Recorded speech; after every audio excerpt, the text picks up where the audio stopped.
سامعین اکرام، جیسا کہ آپ جانتے ہیں کہ اس کیسٹ میں شیخ صدوق علیہ الرحمہ کی کتاب علل الشرائع کے اردو ترجمے کے اقتباسات پیش کیے جا رہے ہیں۔ کتاب علل الشرائع ایسے کئی سوالات کے جوابات پر مشتمل ہے جو عام طور سے عوام الناس کے ذہن میں ابھرتے ہیں، اور ائمہ معصومین نے ان سوالات کے تشفی بخش جوابات دیے ہیں۔ علل الشرائع انہی سوالات کے جوابات پر مشتمل ہے، اور ہم نے اس کے دوسرے حصے میں کتاب الصلاۃ یعنی نماز کے متعلق احادیث پیش کی، اور اب روزے سے متعلق احادیث ملاحظہ کیجئے کہ وہ سبب جس کی بنا پر لوگوں پر روزہ واجب قرار دیا گیا۔ امام علی رضا علیہ السلام نے اس کے مسائل کے جواب میں جو کچھ لکھا ہے اس میں روزے کا سبب یہ تجویز فرمایا ہے کہ انسان کو بھوک و پیاس کا عرفان ہو اور بندہ خود کو ذلیل و عاجز سمجھے، اپنے اعمال کا حساب رکھے اور بھوک و پیاس کو برداشت کر کے اجر و ثواب کا مستحب بنے، اور اسی سے آخرت کے شدائد اور سختیوں کی نشاندہی ہو۔ اس کے علاوہ خواہشات وقتی سے پرہیز اور آئندہ ایک معینہ مدت کے انتظار کا عادی بنے۔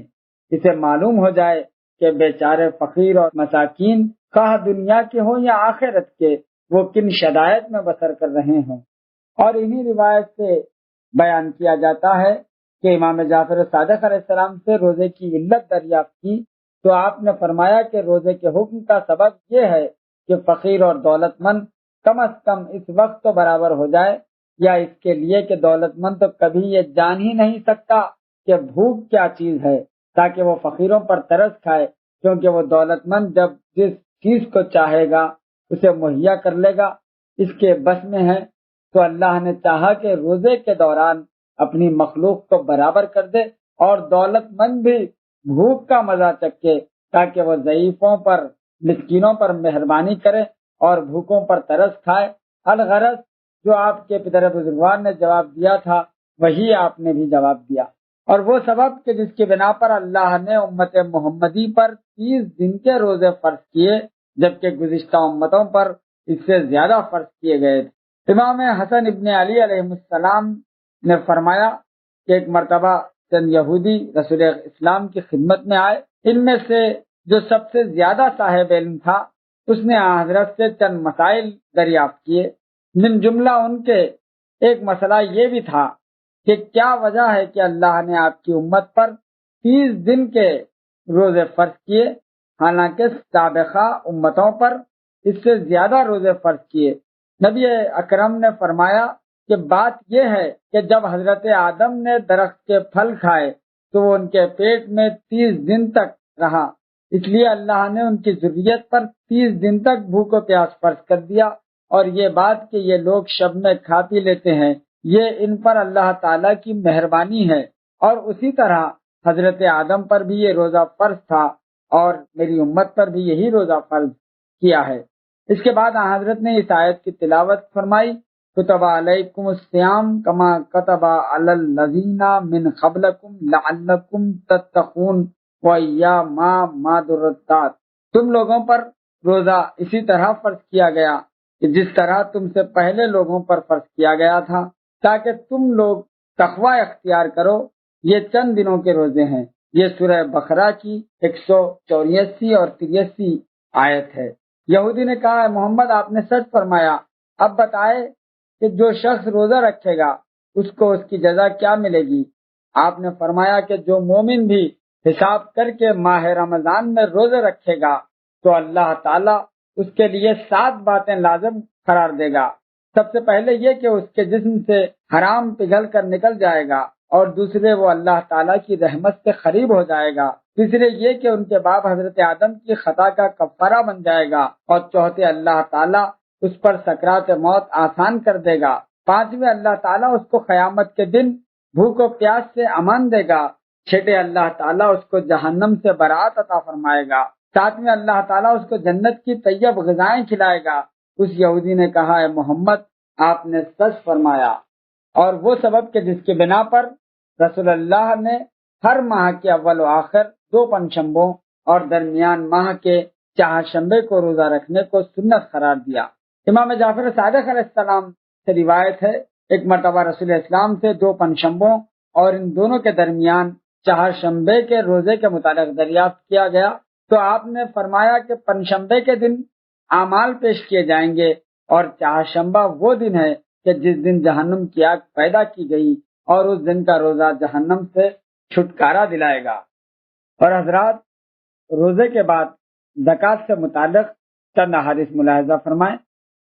امام علی علیہ السلام کو فرماتے ہوئے سنا وجوب زکوٰۃ کے سبب میں مولا کائنات فرماتے ہیں کہ زکوٰۃ فقراء کی خوراک اور دولت مندوں کے مال میں زیادتی کے لیے رکھی گئی ہے۔ امام جعفر صادق علیہ السلام نے فرمایا کہ اللہ نے جس طرح نماز فرض کی اسی طرح زکوٰۃ بھی فرض کی۔ اگر کوئی شخص زکوٰۃ کو بالاعلان دے تو اس پر کوئی الزام نہیں، اور اللہ نے دولت مندوں کے مال میں سے زکوٰۃ بھی فرض کی جتنی فقراء کے لیے کافی ہے، اور اگر اللہ یہ جانتا کہ فقراء کے لیے اتنی کافی نہ ہوگی تو اس سے زیادہ فرض کرتا۔ امام موسیٰ کاظم علیہ السلام نے اس کے مسائل کے جواب میں خطوط لکھے۔ اس کے اندر ایک خط میں امام نے لکھا کہ اللہ تعالیٰ نے خوشحال لوگوں پر ان کے زمانے کے مصیبت زدہ لوگوں کی خبر گیری فرض کی، چنانچہ اللہ کا ارشاد ہے کہ ہم تمہارے اموال اور تمہارے انفس سے تمہاری آزمائش کریں گے۔ تو مال میں آزمائش سے مراد زکوٰۃ نکالنا ہے، اور انفس میں آزمائش یعنی نفس کو صبر پر قائم رکھنا، اللہ کی نعمتوں پر اس کا شکر ادا کرنا ہے، اور مزید نعمتوں کی خواہش رکھنا، ضعیفوں پر زیادہ سے زیادہ شفقت اور مہربانی کرنا، مسکینوں کے حال پر توجہ دینا، انہیں اپنے برابر ہونے پر ابھارنا، فقراء کی تقویت اور دینی امور میں ان کی اعانت ہے، اور یہ دولت مندوں کے لیے ایک نصیحت ہے تاکہ وہ اس سے آخرت کے فخر کو سمجھے اور جو کچھ اللہ نے ان کو عطا کیا ہے اس کا شکر ادا کریں۔ ان کے دل میں امنگ پیدا ہو اور دعا میں تضرع ہو، یہ خوف ہو کہ کہیں ہم بھی فقراء کے مانند نہ ہو جائے۔ چنانچہ ادائے زکوٰۃ و صدقات اور اپنے اعزاء و اقربا کے ساتھ حسن سلوک و نیکی کا سبب یہی ہے اور اسی سلسلے کی کڑیاں ہیں۔ اور حضرات، اسی طرح وہ سبب کہ جس کی بنا پر زکوٰۃ 1000 درہم پر 25 درہم مقرر کی گئی ہے۔ امام جعفر صادق علیہ السلام سے راوی کا بیان ہے کہ میں نے ایک مرتبہ آپ جناب سے عرض کیا کہ میں آپ پہ قربان، مجھے بتائیں کہ زکوٰۃ 1000 درہم پر 25 درہم کیوں ہو گئی، نہ اس سے کم نہ اس سے زیادہ ہوئی، اس کی وجہ کیا ہے؟ آپ نے فرمایا کہ اللہ نے تمام مخلوقات کو پیدا کیا ہے اور ان میں سے ہر چھوٹے بڑے کو جانتا ہے اور ہر مالدار اور فقیر کا علم بھی رکھتا ہے، چنانچہ اس نے ہر 1000 انسانوں میں سے 25 کو مسکین بنایا، اور اگر وہ جانتا ہے کہ زکوٰۃ کی یہ مقدار ان کے لیے کافی نہیں ہے تو اس سے زیادہ مقرر کرتا، اس لیے کہ وہ ان سب کا خالق ہے اور ان کے حالات کو سب سے زیادہ جاننے والا ہے۔ اور وہ سبب کہ جس کی بنا پر ایک مومن کو مال زکوٰۃ 3000 بلکہ 10,000 بھی دیا جا سکتا ہے، اور فاسق و فاجر کو بہت تھوڑا سا۔ امام علی علیہ السلام سے سوال کیا گیا کہ بتائیں مومن کو زکوٰۃ کا مال دینے کی حد کیا ہے؟ آپ نے فرمایا کہ مومن کو 3000 دیا جا سکتا ہے، پھر فرمایا بلکہ 10,000 بھی دیا جا سکتا ہے، اور فاسق و فاجر کو تھوڑا سا، کیونکہ مومن اس کی اطاعت الہی میں صرف کرے گا اور فاسق و فاجر کو اللہ تعالیٰ کی نافرمانی میں خرچ کرے گا۔ اور زکوٰۃ کے بعد خمس سے متعلق چند احادیث ملاحظہ کیجیے کہ وہ سبب جس کی بنا پر شیعوں کے لیے خمس کو حلال قرار دیا گیا۔ امام جعفر صادق علیہ السلام سے روایت ہے کہ آپ نے فرمایا امیر المومنین علیہ السلام نے ان لوگوں کے لیے یعنی شیعوں کے لیے خمس کو حلال کر دیا تاکہ ان کی ولادت پاک ہو۔ اسی طرح امام محمد باقر علیہ السلام سے روایت ہے کہ امیر المومنین نے ارشاد فرمایا کہ لوگ اپنے پیٹ اور اپنی شرم گاہوں میں مبتلا ہلاکت و عذاب ہیں، اس لیے کہ یہ لوگ ہمارے حق کو ادا نہیں کرتے، مگر آگاہ رہو ہمارے شیعہ اور ان کی اولاد کے لیے اس کی اجازت۔ اسی طرح راوی کا بیان ہے کہ امام جعفر صادق علیہ السلام کو فرماتے ہوئے سنا۔ وہ فرما رہے تھے کہ تمام کے تمام لوگ ہماری ظلم سے چھینی ہوئی چیز سے زندگی بسر کر رہے ہیں، لیکن ہم لوگوں نے اپنے شیعوں پر اسے حلال کر دیا اور خمس لینے کا سبب۔ ملاحظہ کیجئے، امام جعفر صادق علیہ السلام فرماتے ہیں کہ میں تم لوگوں سے درہم قبول کرتا ہوں، حالانکہ میں اکثر اہل مدینہ سے زیادہ دولت، تو اس کا سبب صرف یہ ہے کہ میں چاہتا ہوں کہ تم لوگ پاک رہو۔ اور حضرات، اب حج سے متعلق چند احادیث ملاحظہ فرمائیں۔ حج سے متعلق امام جعفر صادق علیہ السلام سے روایت ہے کہ آپ نے فرمایا، جب تک خانہ کعبہ قائم رہے گا اس وقت تک دین قائم رہے گا، اور وہ سبب کہ جس کی بنا پر بیت اللہ بنایا گیا۔ امام جعفر صادق علیہ السلام سے روایت ہے کہ آپ جناب نے فرمایا، اگر لوگ حج کو معطل کر دیں اور حج کرنا چھوڑ دیں تو امام پر واجب ہے کہ لوگوں کو حج کرنے پر جبر کریں، خواہ لوگ حج کرنا چاہیں خواہ حج کرنے سے انکار کرے، اس لیے کہ یہ گھر بیت اللہ حج ہی کے لیے بنایا گیا۔ اور اسی طرح وہ سبب کہ جس کی بنا پر کعبے کو کعبہ کہا جاتا ہے۔ یہودیوں نے رسول اسلام سے سبق کی خدمت میں یہ سوال کیا، مختلف باتیں پوچھی، ان میں سے یہ بھی سوال کیا کہ کعبے کا نام کعبہ کیوں رکھا گیا؟ تو حضرت نے فرمایا کہ یہ دنیا کا وسط ہے، یعنی دنیا کے بیچ میں ہے، اور وہ سبب کہ جس کی بنا پر بیت اللہ زمین کے وسط میں کیوں بنایا گیا؟ تو اس کے متعلق امام رضا علیہ السلام نے ایک مسائل کے جواب میں فرمان تحریر کیا کہ خانہ کعبہ کو زمین کے وسط میں بنانے کا سبب یہ بھی تھا کہ وہ جگہ ہے جس کے نیچے سے زمین بچھائی گئی، اور دنیا میں جو ہوا بھی چلتی ہے وہ رکن شامی کے نیچے سے نکلتی ہے، اور یہی وہ بخا ہے جو زمین میں پہلے وضع کیا گیا، اس لیے کہ یہ وسط میں ہے تاکہ اہل مشرق اور اہل مغرب دونوں کے لیے اس کا فاصلہ برابر ہو۔ پر حضرات، اب حج اور خانہ کعبہ کا طواف اور تمام مناسک حج کے وجوب کا سبب ملاحظہ کریں۔ امام جعفر صادق علیہ السلام سے روایت کی، آپ نے ارشاد فرمایا کہ جب اللہ نے ارادہ کیا کہ حضرت آدم کی توبہ قبول کرے تو ان کے پاس حضرت جبریل کو بھیجا۔ انہوں نے آ کر کہا، السلام علیکہ یا آدم، اے اپنی مصیبتوں پہ صبر کرنے والے، اے اپنی خطا پر توبہ کرنے والے، مجھے اللہ تعالیٰ نے آپ کے پاس بھیجا ہے کہ میں آپ کو وہ مناسک بتا دوں جس کے ذریعے وہ آپ کی توبہ قبول کرنے کا ارادہ رکھتا ہے۔ یہ کہہ کر حضرت جبریل نے ان کا ہاتھ پکڑا اور روانہ ہوئے، یہاں تک کہ خانہ کعبہ کے پاس پہنچے۔ آسمان سے لبیک ابر نازل ہوا۔ جبریل نے فرمایا، جس حد تک اس کا سایہ ہے آپ اپنے پاؤں سے اس حد کا نشان کھینچ لے۔ پھر وہاں سے چلے مینا میں پہنچے، انہیں مسجد مینا کی جگہ دکھائی، آپ نے اس خط پر خط کھینچ لیا اور خانہ کعبہ کا نشان کھینچنے کے بعد مسجد حرام کا خط بھی کھینچا۔ اس کے بعد عرفات کی طرف روانہ ہوئے اور انہیں میدان عرفات میں کھڑا کر دیا اور کہا، جب آفتاب غروب ہو تو آپ 7 مرتبہ اپنے گناہ کا اعتراف کریں۔ حضرت آدم نے ایسا ہی کیا، اسی لیے ان کو عرفہ کہا جاتا ہے، اور حضرت آدم نے وہاں پر اپنے گناہ کا اعتراف کیا۔ پس اللہ تعالیٰ نے ان کو ان کی اولاد کے لیے سنت بنا دیا، وہ لوگ بھی یہاں آ کر اپنے گناہوں کا اعتراف کرے جس طرح ان کے باپ آدم نے اعتراف کیا تھا۔ اللہ تعالیٰ سے توبہ قبول کی التجا کریں جس طرح ان کے باپ نے قبولیت توبہ کی التجا کی تھی۔ پھر حضرت جبریل نے ان سے کہا، اب یہاں سے چلیں۔ چنانچہ وہ 7 پہاڑوں سے ہو کر گزرے۔ حضرت جبریل نے کہا، آج پہاڑ پر 4 تکبیریں کہیں۔ حضرت آدم نے ایسا ہی کیا، اور 1/2 رات تک جب وہ جمع تک پہنچے اور وہاں نماز مغرب و عشاء دونوں نمازیں جمع کر کے پڑھی، پھر کہا، بطحا کے میدان سے کنکریاں چن لو، اور یہی کرتے کرتے صبح طالع ہو گئی، اور کہا کہ اس جبل و جمع پر چڑھو، اور جب سورج نکل آئے تو 7 مرتبہ اپنے گناہ کا اعتراف کرو اور 7 مرتبہ اللہ سے توبہ و مغفرت کی التجا کرو۔ چنانچہ حضرت جبرائیل نے جو جو کہا حضرت آدم وہ کرتے گئے۔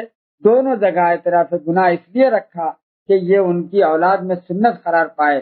پس جو شخص عرفات میں نہ پہنچ سکا جمع مشعر میں پہنچ گیا تو گویا اس نے پورا حج کر لیا۔ حضرت آدم مقام جمع سے منا کی طرف روانہ ہوئے اور دن چڑھے منا میں پہنچے تو حضرت جبریل نے کہا کہ اب مسجد منا میں 2 رکعت نماز ادا کریں۔ اس کے بعد کہا کہ اب آپ اللہ کی بارگاہ میں قربانی دیں تاکہ اللہ تعالیٰ اس قربانی کو قبول کرے۔ یہ معلوم ہو جائے کہ آپ کی توبہ قبول ہو گئی اور یہ قربانی ان کی اولاد میں سنت بن جائے۔ چنانچہ حضرت آدم نے قربانی کے لیے جانور پیش کیا۔ اللہ تعالیٰ نے ان کی قربانی قبول کر لی۔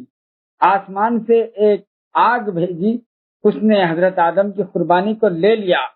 اس کے بعد حضرت جبریل نے کہا اللہ تعالیٰ نے آپ پر احسان کیا، آپ کو مناسک بتا دیے جس سے آپ کی توبہ قبول ہو گئی، لہذا اب اپنے سر کے بال منڈوائیں۔ اظہار فروتنی کے لیے اس نے آپ کی قربانی قبول کر لی۔ چنانچہ حضرت آدم نے اپنا سر منڈوایا اللہ کی بارگاہ میں اظہار فروتنی کے لیے۔ پھر جبرائیل نے ان کا ہاتھ پکڑا اور خانہ کعبہ کی طرف چلے۔ پس درمیان میں جمرہ عقبہ کے پاس ابلیس سامنے آیا اور بولا اے آدم کہاں کا ارادہ ہے؟ حضرت جبریل نے کہا اے آدم اس کو 7 کنکریاں مارو، ہر کنکر پر ایک تکبیر کہو۔ حضرت آدم نے ایسا ہی کیا اور ابلیس چلا گیا۔ پھر دوسرے دن حضرت جبرائیل نے ان کا ہاتھ پکڑا اور جمرہ اولا کی طرف لے چلے۔ وہاں ابلیس پھر سامنے آیا۔ حضرت جبریل نے کہا اس کو 7 کنکریاں مارو، پھر ہر کنکری کے ساتھ ایک تکبیر کہو۔ حضرت آدم نے ایسا ہی کیا اور ابلیس چلا گیا۔ پھر جمرہ ثانیہ کے پاس ابلیس سامنے آیا اور کہا اے آدم کہاں کا خط ہے؟ حضرت جبریل نے کہا اس کو پھر 7 کنکریاں مارو، اسی طرح ہر ایک کنکری پہ تکبیر کہو۔ حضرت آدم نے ایسا ہی کیا اور ابلیس چلا گیا۔ اب جمرہ ثلاثہ پر پھر ظاہر ہوا اور بولا اے آدم کہاں کا ارادہ ہے؟ حضرت جبریل نے کہا اے آدم اس کو 7 کنکریاں مارو اور ہر کنکری کے ساتھ پھر تکبیر کہو۔ حضرت آدم نے ایسا ہی کیا اور ابلیس چلا گیا۔ پھر حضرت آدم نے ابلیس کے ساتھ تیسرے اور چوتھے دن بھی ایسا ہی کیا اور ابلیس چلا گیا۔ حضرت جبریل نے کہا کہ آپ اپنے اس مقام پر تاابد اس کو نہ دیکھیں گے۔ اس کے بعد خانہ کعبہ کی طرف چلے۔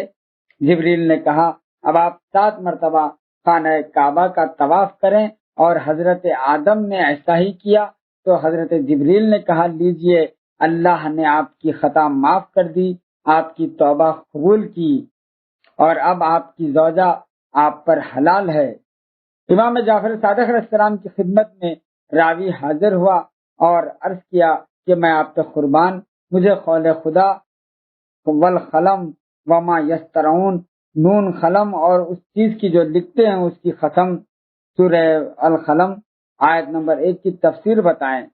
تو اللہ تعالیٰ نے جو ابلیس سے کہا فَإِنَّكَ مِنَ الْمُنذِرِينَ إِلَى یوم الوقت المعلوم، وقت مقررہ کے دن تک کی تجھے مہلت دی گئی، سورہ حجر آیت نمبر 38۔ اس کے متعلق بھی ارشاد فرمائے اور اس بیت اللہ خانہ کعبہ کے متعلق بتائے یہاں آنا مخلوق پر فرض ہو گیا۔ یہ سن کر امام اس کی طرف متوجہ ہوئے اور فرمایا تم سے پہلے یہ مسائل مجھ سے کسی نے نہیں پوچھے۔ سنو، اللہ تعالیٰ نے ملائکہ سے فرمایا کہ میں زمین پر ایک خلیفہ بنانے والا ہوں، تو ملائکہ میں شور و غل برپا ہو گیا اور وہ کہنے لگے کہ پروردگار اگر زمین پر خلیفہ بنانا ضروری ہے تو ہم میں سے کسی کو خلیفہ بنا دے، تو تیری مخلوق میں تیرے حکم پر عمل کرتا ہے۔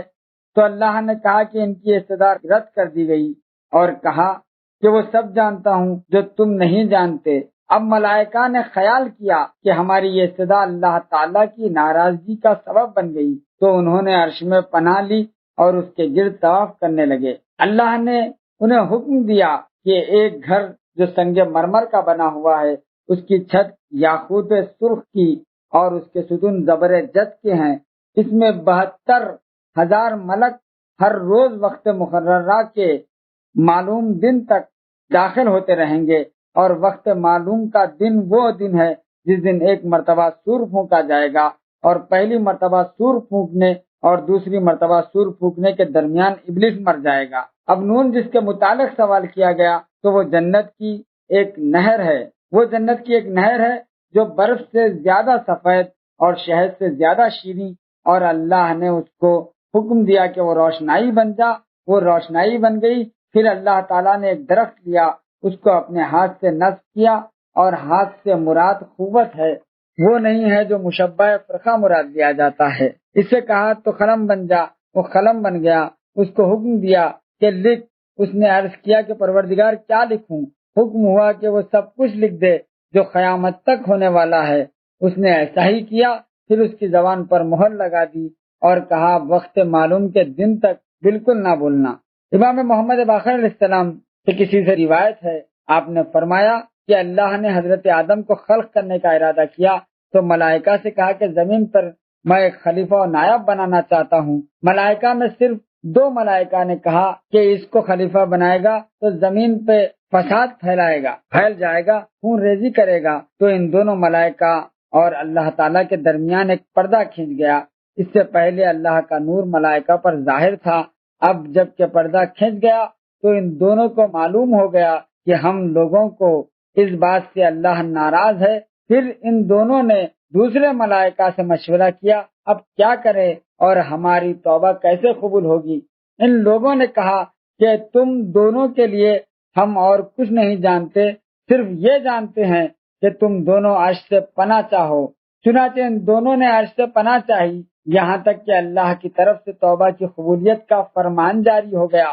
اللہ تعالی اور ان دونوں کے درمیان جو پردہ کھنچا ہوا تھا وہ اٹھ گیا، اور اللہ نے چاہا کہ اسے اس طرح کی عبادت کی جائے، اسی لیے زمین پر ایک بیت خلق کیا اور بندوں پر اس بیت کے گرد طواف واجب قرار دیا، اور آسمان پر بیت المعمور خلق کیا جس میں ہر روز 70,000 ملک داخل ہوتے ہیں اور واپس نہیں ہوتے، اور تا قیامت یہ سلسلہ چلتا رہے گا۔ اور وہ سبب کہ جس کی بنا پر طواف 7 چکر مقرر کیا گیا طواف کے لیے۔ امام علی بن حسین علیہ السلام راوی ہیں، میں نے ایک مرتبہ آپ جناب سے سوال کیا کہ طواف 7 چکر کیوں ہے؟ تو آپ نے فرمایا اس لیے کہ اللہ نے ملائکہ سے فرمایا کہ میں زمین میں خلیفہ بنانے والا ہوں۔ تو ان لوگوں نے اللہ کو جواب دیا کہ کیا اس زمین میں ایسے کو خلیفہ بنائے گا جو فتنہ و فساد پیدا کرے اور خون بہائے؟ تو اللہ نے فرمایا میں وہ سب کچھ جانتا ہوں جو تم لوگ نہیں جانتے، اور اب ان لوگوں کے اور اللہ کے نور کے درمیان کوئی حجاب نہ تھا، مگر اس کے بعد اپنے نور اور ان لوگوں کے درمیان 7,000 سال تک حجاب ڈال دیا۔ یہ دیکھ کر ملائکہ نے عرش کے پاس 70,000 سال تک پناہ لی۔ اللہ نے ان پر رحم فرمایا، ان کی توبہ قبول کی، اس کے لیے ایک بیت المعمور بنایا، اور چوتھے آسمان پر ان کے لیے جائے پناہ و ثواب بنا دیا۔ اس بیت المعمور کے نیچے بیت الحرام یعنی خانہ کعبہ بنایا تاکہ انسانوں کے لیے جائے ثواب و پناہ ہو جائے اور امن ہو جائے، اور بندوں پر 7 چکر یعنی 1,000 سال کے بدلے 1 چکر واجب ہو گیا۔ اور وہ سبب کہ جس کی بنا پر حج کی طرح لوگوں پر عمرہ بھی واجب ہے۔ امام جعفر صادق علیہ السلام سے روایت ہے، آپ نے فرمایا کہ خلق پر بمنزل حج کے عمرہ بھی واجب ہے، جو اس کی استطاعت رکھتا ہو اسی کے لیے اللہ تعالیٰ فرماتا ہے وَاتْمَعُوا الْحَجَّ وَالْعُمْرَةَ اللَّهِ، اور صرف اللہ کے لیے حج اور عمرہ بجا لاؤ۔ سورہ بقرہ کی یہ 196 آیت ہے۔ عمرہ کا حکم مدینے میں نازل ہوا، اور افضل ترین عمرہ ماہ رجب کا عمرہ ہے۔ اور حضرات اسی طرح وہ سبب کہ جس کی بنا پر حج کو حج کہا جاتا ہے، امام محمد باقر علیہ السلام سے روایت ہے کہ ایک شخص نے آپ سے دریافت کیا کہ حج کو حج کیوں کہتے ہیں؟ تو آپ نے فرمایا سنو، کہا جاتا ہے کہ فلاں نے حج کر لیا اور فلاں کامیاب ہو گیا اور فلاح پا گیا، یعنی حج کے معنی فلاح پانے کے ہے۔ اور اسی طرح وہ سبب جس کی بنا پر آب زمزم پہلے سطح زمین پر بہتا تھا پھر زمین کے اندر دھنس گیا۔ امام جعفر صادق علیہ السلام نے فرمایا کہ آب زمزم پہلے دودھ سے زیادہ سفید اور شہد سے زیادہ شیریں اور سطح زمین پر بہتا تھا، مگر جب یہ دوسرے پایوں پر زیادتی کرنے لگا تو اللہ تعالیٰ نے اس کو زمین کے گڑھے میں ڈال دیا اور اس کی طرف ایک کھارے پانی کا چشمہ جاری کر دیا۔ وہ سبب جس کی بنا پر آب زمزم کبھی شیریں ہو جایا کرتا ہے۔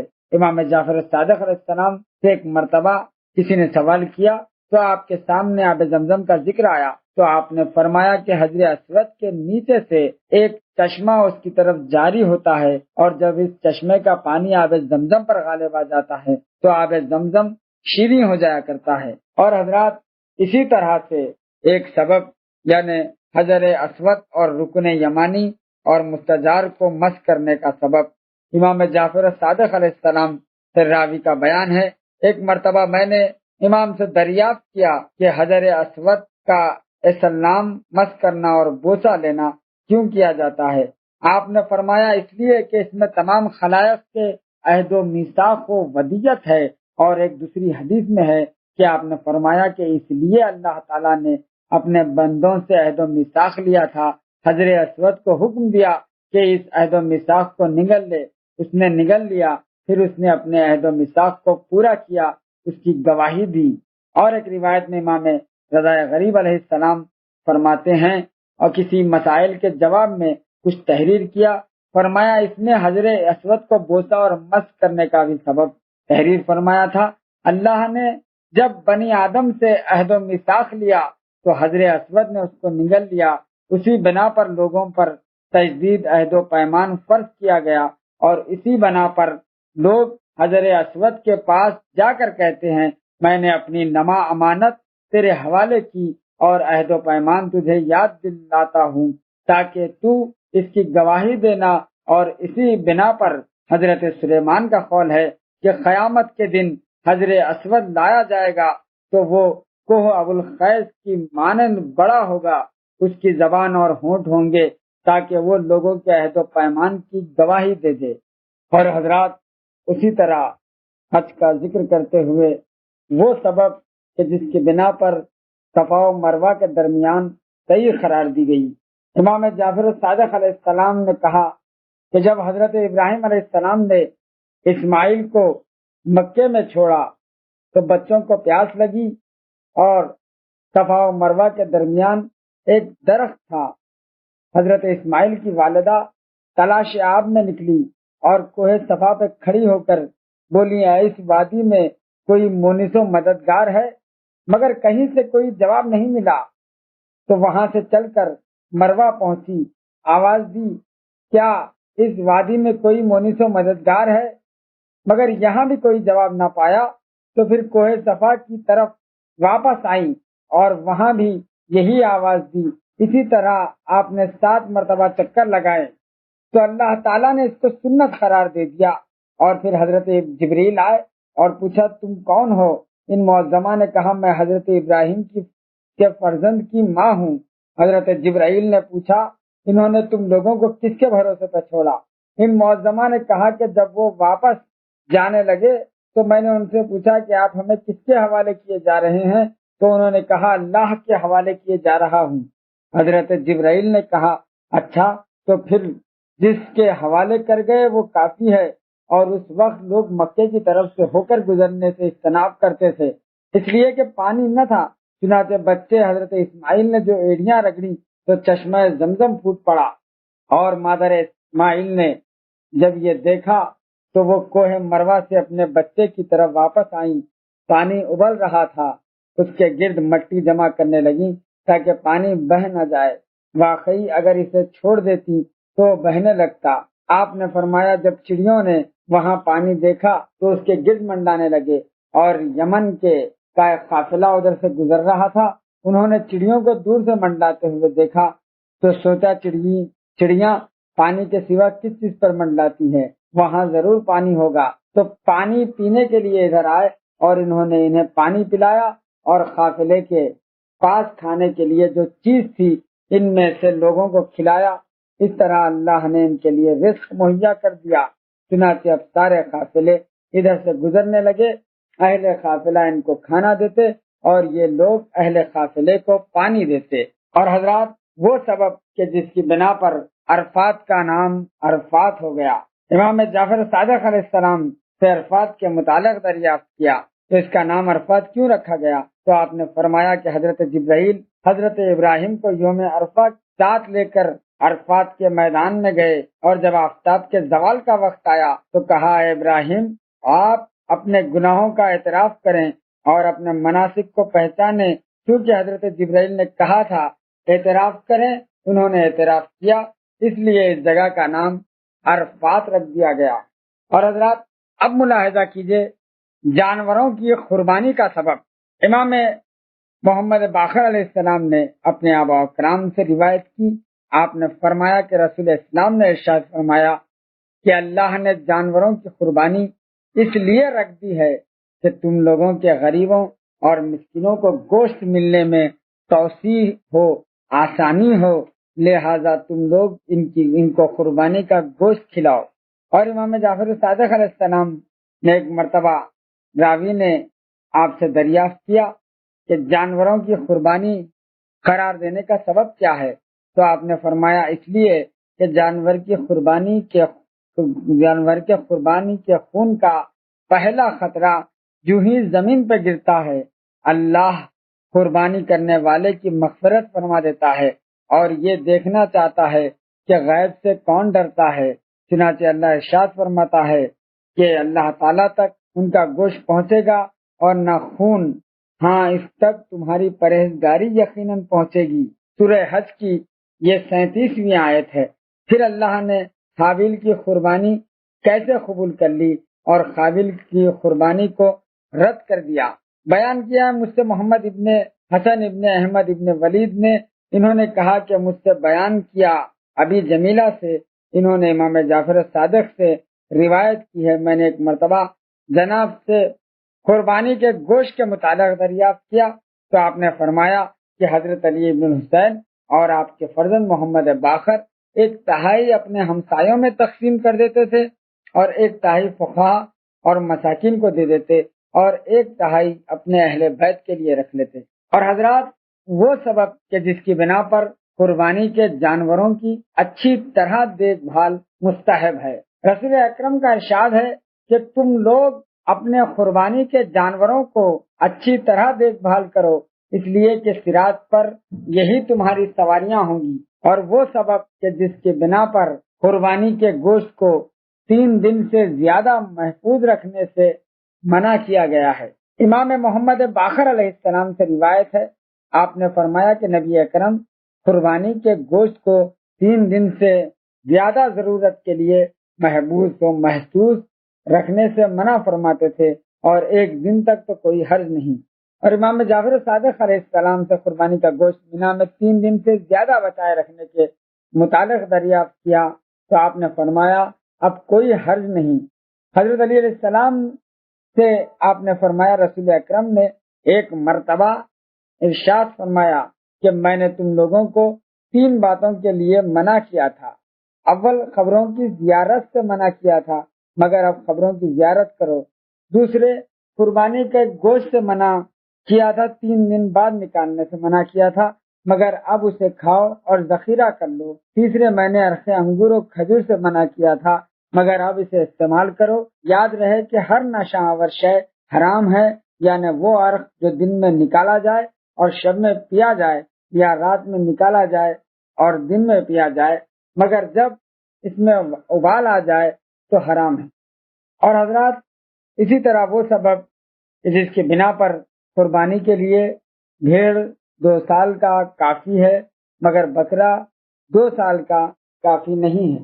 امام جعفر صادق علیہ السلام سے دریافت کیا گیا کہ قربانی کے لیے کم سے کم کتنے سن کا بھیڑ اور بکرے کی اجازت ہے؟ آپ نے فرمایا بھیڑ 2 سال کا، میں نے عرض کیا اور بکرا بھی 2 سال کا؟ آپ نے فرمایا نہیں، اس کی اجازت نہیں ہے۔ میں نے عرض کیا میں آپ پر قربان، اس کا کیا مطلب ہے؟ آپ نے فرمایا اس لیے کہ بھیڑ 2 سال کا مادہ گوگا بھن کر سکتا ہے مگر 2 سال کا بکرا نہیں کر سکتا ہے۔ اور حضرات حج کے لیے آخر میں ایک حدیث ملاحظہ کیجئے کہ وہ سبب جس کی بنا پر حج افضل ہے صوم و صلات سے، امام جعفر صادق علیہ السلام نے فرمایا کہ میرے پدر بزرگوار فرمایا کرتے تھے کہ حج افضل ہے روزے نماز سے، اس لیے کہ نماز پڑھنے والا ایک ساعت کے لیے اپنے اہل و عیال سے توجہ ہٹاتا ہے، ایک ساعت کے لیے اپنے اہل و عیال سے توجہ ہٹاتا ہے، اور روزہ رکھنے والا دن میں اپنے عیال سے توجہ ہٹاتا ہے، مگر حج کرنے والا اپنے بدن کو تھکاتا ہے، اپنے نفس کو کڑھاتا ہے، اپنے مال کو خرچ کرتا ہے اور طویل عرصے تک اپنے اہل و عیال سے دور رہتا ہے، نہ اسے مال ملنے کی امید ہوتی ہے اور نہ تجارت کا ارادہ ہوتا ہے، اور ایک شخص کے لیے اس سے بہتر کیا بات ہے جبکہ لوگ شمال و جنوب عرفات میں وقوف کیے ہوں اور وہ اپنے اہل و عیال کو حج کے لیے لے کر آئے اور ان سب کے ساتھ اللہ تعالی سے دعا مانگے۔ اور حضرات، حج کے بعد وہ سبب کہ جس کی بنا پر حج کے بعد نبی صلی اللہ علیہ وآلہ وسلم اور نیز دیگر ائمہ علیہم السلام کی زیارت واجب ہونے کے سبب میں ملاحظہ کیجیے۔ امام جعفر صادق علیہ السلام سے روایت ہے کہ آپ نے ارشاد فرمایا کہ جب تم لوگوں میں سے کوئی حج کرے تو اپنے حج کو ہم لوگوں کی زیارت پر ختم کرے، اس لیے کہ یہی حج کی تکمیل ہے۔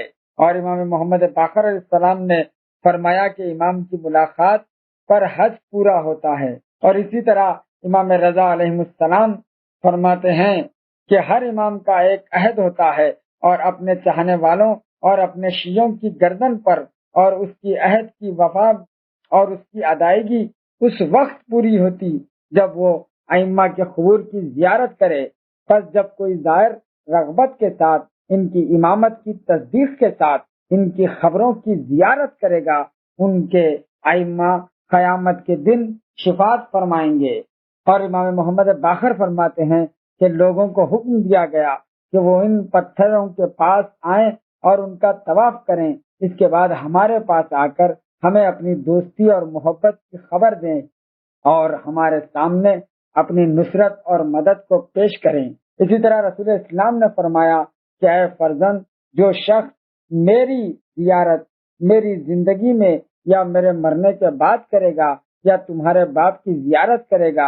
امام حسن سے رسول اسلام نے فرمایا کہ اگر میری زیارت کوئی کرے گا یا تمہارے باپ کی زیارت کرے گا یا تمہارے بھائی کی زیارت کرے گا یا تمہاری زیارت کرے گا تو مجھ پر فرض ہے کہ میں قیامت کے دن اس کی زیارت کروں اور اس کے گناہوں سے چھٹکارا دلاؤں۔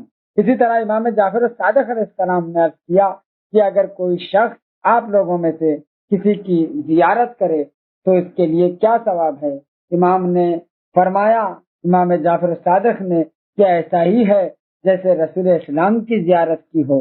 اور امام جعفر صادق علیہ السلام نے فرمایا کہ رسول اللہ صلی اللہ علیہ وآلہ وسلم کا ارشاد ہے کہ جو شخص مکہ حج کرنے کے لیے آئے اور مدینہ میری زیارت کو نہ آئے تو اس نے مجھ پر جفا کی، اور جس نے مجھ پر جفا کی میں قیامت کے دن اس پر جفا کروں گا۔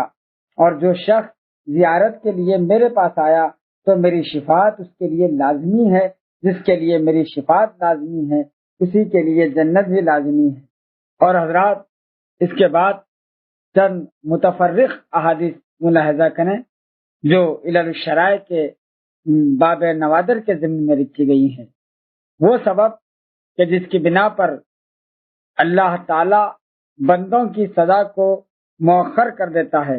امام علی علیہ السلام سے روایت ہے کہ جب اللہ تعالی اہل زمین پر عذاب نازل کرنے کا ارادہ کرتا ہے تو رک جاتا ہے اور کہتا ہے کہ اگر زمین پر ایسے لوگ نہ ہوتے جو میرے جلال سے ڈرتے ہیں، میری مسجدوں کو آباد رکھتے ہیں، سحر کے وقت طلب مغفرت کرتے ہیں، تو میں اپنا عذاب ان پر نازل کر دیتا۔ اسی طرح امیر المومنین نے یہ بھی فرمایا کہ جب اہل زمین گناہ کرتے ہیں اور برے برے کام کرتے ہیں تو اللہ تعالی چاہے تو پورے اہل زمین پر عذاب نازل کر دے، ان میں کوئی ایک بھی نہ بچے، مگر جب وہ بوڑھوں کو دیکھتا ہے کہ وہ اپنے لڑکھڑاتے ہوئے قدموں سے نماز کے لیے جا رہے ہیں، بچوں کو دیکھتا ہے کہ قرآن پڑھ رہے ہیں تو اسے رحم آ جاتا ہے اور ان پر اپنا عذاب مؤخر کر دیتا ہے۔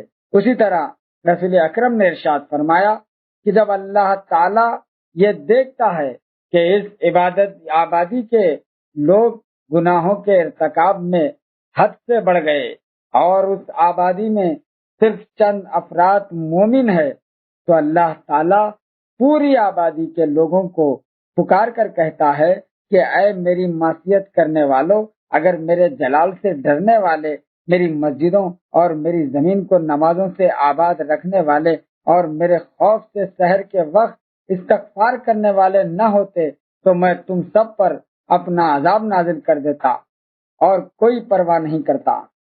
امام جعفر صادق علیہ السلام فرماتے ہیں کہ اگر تمام لوگ اس گھر پر حج کرنا چھوڑ دیں تو ان سب پہ فوراً عذاب نازل ہو جائے اور کوئی مہلت نہ دی جائے گی۔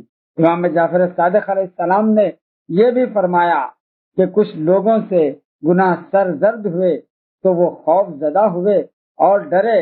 کچھ لوگ دوسرے ان کے پاس آئے اور پوچھا کیا بات ہے، تم لوگ کیوں ڈر رہے ہو؟ تو ان لوگوں نے جواب دیا کہ ہم لوگوں سے بہت گناہ سرزد ہوئے، ہمیں عذاب کا خوف ہے۔ تو ان لوگوں نے کہا کہ تم لوگوں کی طرف سے ہم عذاب برداشت کر لیں گے۔ جب اللہ تعالیٰ ان لوگوں کی یہ جرت اور جسارت دیکھی تو ان پر عذاب نازل کر دیا۔ اور امیر المومنین نے یہ بھی فرمایا کہ اے لوگو، اس وقت جب اس قوم کے خاص لوگ اس طرح چھپ کر گناہ کرتے ہیں کہ عوام کو معلوم نہیں ہوتا تو خواص کے گناہوں کی وجہ سے اللہ تعالیٰ عام پر عذاب نازل نہیں کرتا، مگر جب خواص کھلا گناہوں کا ارتکاب کرتے ہیں اور عوام ان سے باز پرس نہیں کرتے تو عوام و خاص دونوں عذاب الہی کے مستوجب ہو جاتے ہیں۔ اور امام رضا علیہ السلام فرماتے ہیں کہ سنا آپ نے فرمایا کہ جب بندے ایسے ایسے گناہ ایجاد کرنے لگتے ہیں کہ اس سے پہلے ان گناہوں کو کوئی جانتا نہ تھا تو اللہ تعالیٰ بھی ان کو ایسی ایسی نئی بلاؤں میں مبتلا کر دیتا ہے کہ جس کو وہ پہچانتے بھی نہ تھے۔ اور حضرات، وہ سبب کہ جس کی بنا پر جو جنت میں جائے گا وہ ہمیشہ کے لیے اور جو جہنم میں جائے گا وہ بھی ہمیشہ کے لیے، یعنی جہنم میں جائے گا تو ہمیشہ کے لیے چلا جائے گا اور جنت میں جائے گا تو ہمیشہ کے لیے چلا جائے گا۔ امام جعفر صادق علیہ السلام فرماتے ہیں کہ جنت اور جہنم میں ہمیشہ ہمیشہ کے لیے داخل ہونے کے سبب کو دریافت کیا تو آپ نے فرمایا کہ اہل جہنم میں ہمیشہ کے لیے اس لیے داخل ہوں گے کہ ان کی نیت یہی تھی کہ اگر وہ دنیا میں ہمیشہ رہیں گے تاابد اللہ تعالیٰ کی معصیت کرتے رہیں گے، اور اہل جنت میں ہمیشہ کے لیے اس بنا پر داخل ہوں گے کہ ان کی نیت یہی تھی کہ اگر وہ دنیا میں ہمیشہ رہتے تو تاابد اللہ کی اطاعت کرتے، بس اپنی اپنی نیتوں کی وجہ سے وہ بھی ہمیشہ کے لیے داخل ہوں گے اور وہ بھی ہمیشہ کے لیے داخل ہوں گے۔ پھر آپ نے اللہ تعالیٰ کے اس قول کی تلاوت کی کہ اے رسول کہہ دو کہ ہر کوئی اپنے اپنے طریقے پر عمل کرتا ہے۔ یہ آیت سورہ بنی اسرائیل کی 84 آیت ہے۔ اور حضرات، اسی طرح وہ سبب کہ جس کی بنا پر مومن کا نام مومن رکھا گیا، امام جعفر صادق علیہ السلام سے روایت ہے کہ آپ نے فرمایا کہ مومن کو مومن اس لیے کہتے ہیں کہ وہ اللہ پہ ایمان رکھ کر اللہ کی پناہ اور امان میں رہتا ہے۔ اور رسول اسلام کا ارشاد گرامی ہے کہ جو شخص اپنے برادر مومن سے لطف و عطا کا ایک کلمہ کہے یا اس کی کوئی حاجت پوری کرے یا اس کے دکھ درد کو دور کرے تو اللہ کی رحمت ہمیشہ اس کے سر پر منڈلاتی رہے گی اور اس کے حاجات و ضروریات پر نگاہ رکھے گی۔ پھر آپ نے فرمایا کہ میں تم لوگوں کو بتا دوں کہ مومن کو کیوں مومن کہتے ہیں، اس لیے کہ لوگ اپنی جان و مال کو اس کی طرف سے امن و امان میں سمجھتے ہیں، انہیں اس سے کوئی خطرہ نہیں ہوتا۔ کیا میں تم لوگوں کو بتاؤں کہ مسلم کون ہے؟ مسلم وہ ہے جس کے ہاتھ اور جس کی زبان سے لوگ سلامت رہے، کسی کو کوئی گھن نہ پہنچے۔ کیا میں تمہیں بتاؤں کہ مہاجرین کون ہے؟ مہاجرین وہ ہے جو تمام برائیوں سے اور تمام ان چیزوں سے جدائی اختیار کرے جس کو اللہ نے اس پر حرام کر دی ہے۔ اور اگر کوئی شخص کسی مومن کو ذلیل کرنے کے لیے دھوکہ دے دے یا اس کے منہ پر ایک تماچا مار دے یا اس کے ساتھ کوئی ایسی حرکت کر دے جو اسے ناپسند ہو تو فرشتے اس پر لعنت کرتے رہیں گے جب تک کہ یہ شخص اس مومن کو اس کا حق دے کر اسے راضی نہ کر لے اور توبہ نہ کر لے، اللہ سے مغفرت طلب نہ کرے۔ لہذا تم لوگ کسی کے متعلق فیصلے کرنے میں جلدی مت کرو، ہو سکتا ہے کہ وہ مومن ہو اور تم لوگوں کو اس کا علم نہ ہو۔ تم لوگوں کو یاد رہے کہ روی اور نرمی سے کام لینا چاہیے، اس لیے کہ جلد بازی شیاطین کا اسلحہ ہے، اور اللہ تعالیٰ کو میانہ روی اور نرمی سے زیادہ پسند کوئی شے نہیں۔ اور اسی طرح وہ سبب کہ جس کی بنا پر مومن کی نیت اس کے عمل سے بہتر ہے۔ امام جعفر الصادق علیہ السلام فرماتے ہیں کہ میں نے آپ کو یہ فرماتے ہوئے سنا ہے کہ مومن کی نیت اس کے عمل سے بہتر ہے، تو یہ بتائیں کہ نیت بھلا عمل سے بہتر کیسے ہو سکتی ہے؟ آپ نے ارشاد فرمایا، اس لیے کہ عمل کبھی کبھی لوگوں کے دکھاوے کے لیے بھی ہوتا ہے، اور نیت اس کا دکھاوا نہیں، یہ خالص رب العالمین کے لیے ہوتی ہے۔ اس لیے اللہ تعالی نیت پر اتنا عطا کرتا ہے جتنا عمل پہ عطا نہیں کرتا۔ اور امام جعفر صادق علیہ السلام نے فرمایا کہ بندہ دن ہی سے ارادہ کیے ہوئے تھا کہ نماز شب پڑھوں گا، مگر اس پر نیند غالب آ گئی اور وہ سو گیا، تو اللہ نے اس کے نامہ اعمال میں اس کی نماز شب لکھ دے گا، اور اس کی ہر سانس کو تسبیح سے منسوب کر دے گا، اور اس کی نیند کو صدقے میں شمار کرے گا۔ اور امام محمد باقر علیہ السلام فرماتے ہیں کہ مرد مومن کی نیت اس کے عمل سے افضل ہے، اس لیے کہ وہ اس خیر کی نیت کر رہا ہے جس کو وہ اب تک نہ پا سکا، اور کافر کی نیت اس کے عمل سے بری ہے، اس لیے کہ وہ اس برائی کو حاصل کرنا چاہتا ہے جسے وہ اب تک نہیں پا سکا۔ اور مومن کی موت پر زمین و آسمان کے فرشتے روتے ہیں، اس کا سبب ملاحظہ کریں۔ امام موسیٰ کاظم علیہ السلام فرماتے ہیں کہ جب کوئی مومن مرتا ہے تو اس کی موت پر ملائکہ روتے ہیں، زمین کا وہ ٹکڑا روتا ہے جس پر وہ اللہ کی عبادت کرتا تھا، اور آسمان کے وہ دروازے روتے ہیں جس سے اس کے اعمال داخل ہو کر اوپر جایا کرتے تھے، اور اس کے مرنے سے اسلام میں ایک ایسی دراڑ پڑ جاتی ہے جو بند نہیں ہوتی، اسی لیے کہ مومن اسلام کے ایک ایسے قلعے ہیں جسے کسی شہر کے گرد چہار دیواری نہیں ہوتی۔ اور حضرات، وہ سبب کہ فرائض و مستحبات تقرب الہی کا سبب ہے۔ امام جعفر صادق علیہ السلام سے روایت ہے کہ آپ نے فرمایا کہ رسول اللہ صلی اللہ علیہ وآلہ وسلم کی خدمت میں ایک شخص آیا، اس نے عرض کیا، یا رسول اللہ، اللہ تعالیٰ فریضے کے علاوہ اور بھی کسی چیز کا مطالبہ کرتا ہے؟ آپ نے فرمایا نہیں۔ اس نے کہا، پھر تو میں اس ذات کی قسم کھا کے کہتا ہوں کہ جس نے آپ کو حق کے ساتھ معبود کیا، میں سوائے فریضے کے اور کسی کے ساتھ اللہ کے تقرب کی کوشش نہ کروں گا۔ آپ نے فرمایا، یہ کیوں؟ اس نے کہا، اس لیے کہ مجھے اللہ تعالیٰ نے بدصورت خلق کیا ہے۔ نبی کریم یہ سن کر ذرا کے تو جبرائیل نازل ہوئے، انہوں نے کہا، اے محمد، تمہارا رب تم کو سلام کہتا ہے، اور کہتا ہے کہ میرے فلاں بندے کو میرا سلام کہو، اس سے کہہ دو کہ کیا تو اس پر خوش نہیں ہے کہ کل کے دن تیرا رب تجھے امان پانے والوں میں مشہور کرے گا۔ اس شخص نے کہا، یا رسول اللہ، کیا اللہ تعالیٰ نے مجھے یاد رکھا ہے؟ فرمایا، ہاں۔ اس نے کہا، پھر مجھے اس ذات کی قسم جس نے آپ کو حق کے ساتھ معبود کیا ہے، اس میں ہر اس شخص کو جو اللہ کے پاس تقرب کا ذریعہ بنتی ہے، میں اس کے ذریعے اس کا تقرب حاصل کروں گا۔ اور اسی طرح تلخ و شیریں یعنی کڑوے اور میٹھے پھل کے متعلق امام فرماتے ہیں، امام رضا علیہ السلام نے انہوں نے فرمایا کہ بیان کیا مجھ سے میرے پدر بزرگوار نے روایت کرتے ہوئے کہ ایک مرتبہ امیر المومنین ایک خربوزہ لیا، وہ کڑوا نکلا، آپ نے اسے پھینک دیا اور فرمایا، دور ہو جا، تیرا ناس جائے۔ تو آپ سے کہا گیا کہ یا امیر المومنین، اس خربوزے کا کیا قصور؟ آپ نے فرمایا کہ رسول اسلام کا ارشاد ہے کہ اگر اللہ تعالی ہم لوگوں کی مودت کا عہد ہر جاندار اور ہر نباتات سے لیا، اللہ نے ہر جاندار اور ہر نباتات سے لیا، جس نے اس عہد کو قبول کیا وہ شیریں اور لذیذ ہو گیا، اور جس نے قبول نہیں کیا وہ نمکین اور سخت کڑوا ہو گیا۔ اور قدر و نعمت قبل زوال۔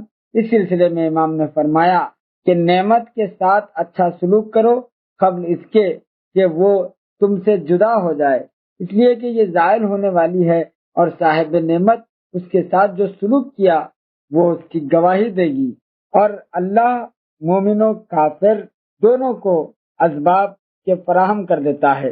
امام محمد باقر علیہ السلام فرماتے ہیں کہ آسمان سے 2 ملک نازل ہوئے، دونوں نے ہوا کے اندر آپس میں ملاقات کی۔ ایک نے دوسرے سے پوچھا تم کس لیے نازل ہو؟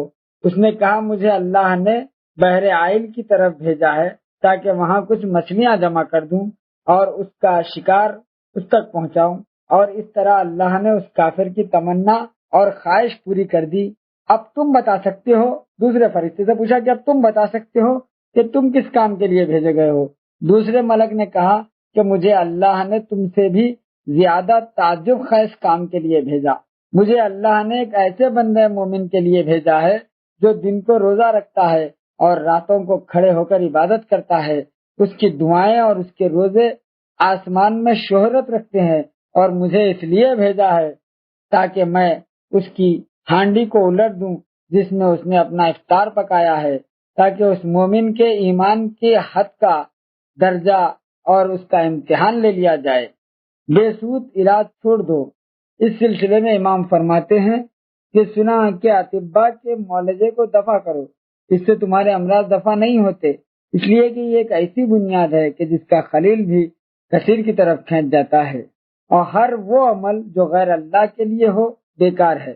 امام نے فرمایا کہ کچھ رسول اسلام نے ارشاد فرمایا کہ کچھ لوگوں کو جہنم کی طرف جانے کا حکم دیا جائے گا تو اللہ تعالیٰ جہنم کے داروغہ مالک سے کہے گا کہ جہنم سے کہہ دو کہ ان کے پاؤں نہ جلائیں، اس لیے کہ اسی پاؤں سے یہ لوگ مسجدوں کو جایا کرتے تھے، اور ان کے چہرے نہ جلائیں اس لیے کہ یہ لوگ وضو کیا کرتے تھے، اور ان کے ہاتھ نہ جلائیں اس لیے کہ یہ لوگ دعا کے لیے بلند کیا کرتے تھے، ان کی زبان نہ جلائیں اس لیے کہ اسی زبان سے یہ لوگ تلاوت قرآن کیا کرتے تھے۔ تو مالک جہنم پوچھے گا کہ اے بدبختو تم لوگوں کا معاملہ کیا تھا؟ تو وہ لوگ کہیں گے کہ یہ سب کام ہم غیر خدا کے لیے کرتے تھے۔ ان سے کہا جائے گا کہ اب اپنا ثواب بھی انہی سے لے لو جس کے لیے یہ عمل کرتے تھے۔ اپنے نفسوں کو دیکھو، دوسرے کی عیب جوئی نہ کرو۔ اس سلسلے میں امام فرماتے ہیں کہ ایک مرتبہ ان سے کہا گیا کہ لوگوں کی مذمت نہ کرنا، تو انہوں نے کہا کہ میں اپنے نفس ہی کو کب اچھا سمجھتا ہوں، اس کی برائی کرنے سے مجھے کب فرصت ہے، دوسروں کی برائی کروں گا۔ لوگ دوسروں کی برائی کر کے اللہ تعالیٰ کا گناہ کرتے ہیں، انہیں خود اپنی برائیوں کی فکر نہیں ہوتی۔ اور حضرات آخر میں شیخ صدوق نے ایک واقعہ لکھا ہے حب دنیا اور ایک خریے پر عذاب کے عنوان سے۔ امام جعفر صادق علیہ السلام سے روایت ہے کہ جس وقت حضرت عیسیٰ اپنی سیاحت میں مشغول تھے تو آپ نے فرمایا کہ یہ لوگ ایک عذاب سے ہلاک ہوئے ہیں، اگر عذاب کے علاوہ کسی اور وجہ سے مرے ہوتے تو اپنی مدافعت کی ہوتی۔ یہ قبرستان سے گزر رہے تھے، وہیں کہا کہ اگر یہ کسی اور وجہ سے مرے ہوتے تو اپنی مدافعت کی ہوتی۔ حضرت عیسیٰ کے اصحاب نے کہا کہ ہمیں ان کا حال معلوم کرنا چاہیے، لہذا عرض کیا یا روح اللہ، آپ انہیں آواز دیں۔ حضرت عیسیٰ نے آواز دی کہ اے اس قریے کے رہنے والوں، تو ان میں سے ایک نے جواب دیا لبیک یا روح اللہ۔ آپ نے پوچھا تمہارا کیا حال ہے اور تمہارا کیا قصہ ہے؟ اس نے جواب دیا کہ ہم لوگ صبح تک تو خیر و عافیت سے تھے مگر رات جہنم میں بسر ہوئی۔ پوچھا جہنم میں رات کیوں بسر ہوئی؟ انہوں نے اس نے کہا کہ ایک آگ کا سمندر ہے جس میں آگ کے بڑے بڑے پہاڑ ہے۔ آپ نے فرمایا جس حال میں تم نظر آ رہے ہو اس حال تک تم کو کس نے پہنچایا؟ اس نے کہا کہ دنیا کی محبت اور طاغوت کی عبادت نے ہمارا یہ حال کیا۔ آپ نے پوچھا تم لوگوں کو دنیا کی محبت کس حد تک تھی؟